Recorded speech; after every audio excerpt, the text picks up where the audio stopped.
Marco Rubio, who is at the airport in Arkansas, getting ready to head off to the next Super Tuesday campaign state.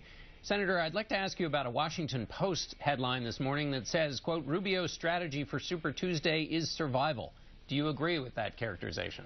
No, I don't. I mean, obviously, we're not the front runner here. We're an underdog, and that's a role that I relish. I've been an underdog my whole life, both in life and in politics. We're going to do well. We're going to pick up a lot of delegates on Super Tuesday. As you know, they're awarded proportionally, and we're going to move on. Here's what's never going to happen in this race. There's never going to be a time where the Republican Party rallies around and says you have to get out or anyone has to get out for purposes of rallying around Donald Trump. Donald Trump's not a Republican. Donald Trump's not a conservative.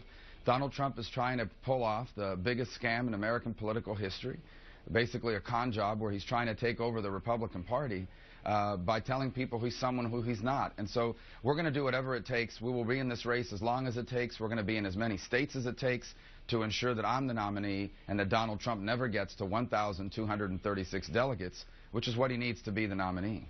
What we hear in that answer is that recently your campaign's gotten a lot scrappier about Donald Trump. The question from some, though, is it too little too late? I don't think so, for a couple reasons. One, look, I never wanted it to get to this point. I had hoped that by its own course, by the way the media covers politics, people would open their eyes and see who Donald Trump really is. But that, unfortunately, has not happened. The polls in the early states indicate that he's been able to fool a significant number of people into believing that he is something that he's not. Donald Trump is a world-class con artist. He conned all these people that signed up for Trump University. Now he's trying to do the same thing to Republican voters. He's trying to convince them that somehow he's the guy that's going to stand up to illegal immigration, but he hires illegal immigrants. That he's fighting for American workers, but he's hiring foreign workers for his hotels. That he's going to bring back jobs from China and from Mexico, but in fact he's creating jobs in Mexico because that's where all of his suits and ties that he sells are made. It's a con job. It's a scam, and we're going to unveil it here. We're going to reveal it, and I believe the more people learn about that, the less support he's going to have in the weeks to come. Donald Trump has won in 3 states. You say the voters there were conned. What does that say about the voters in those states? Well, I think it has a lot to do with the media coverage as well. I mean, I'm not speaking about you in particular, John, but the media coverage for Donald Trump has been almost cheerleading over the last couple weeks, and I'm convinced it's because many in the press want him to be the nominee. One, I think they think it's going to be good for ratings, and two, because they know they have a lot of material to work with. If Donald Trump were to ever become the nominee, immediately the hounds of hell would descend on him. They're going to tear him apart, everything he's ever done, from not releasing his taxes to all of his failed business dealings, and Hillary Clinton's going to have a clear shot to the Oval Office. And so I think there are many out there that are rooting for that outcome so that he's the nominee, and you can see it in the coverage he's gotten. I mean, this guy has not offered a single serious policy proposal, which is important if you want to be president of the United States. And again, the other night at the debate, he refused to outline a health care plan. I mean, and they just kind of moved on instead of pressing him on it.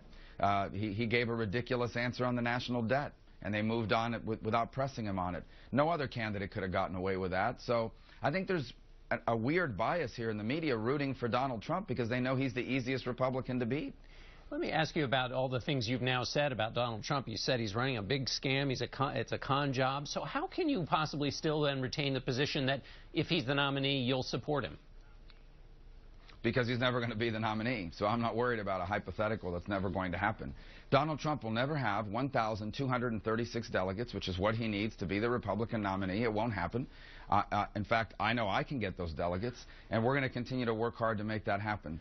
So all of these things we're talking about now, it will take time to sink in, but when voters begin to realize what we're really here in the next few weeks, especially as we move to winner-take-all states, the terrain begins to change, and I feel very good about it. I don't think it's going to get to that.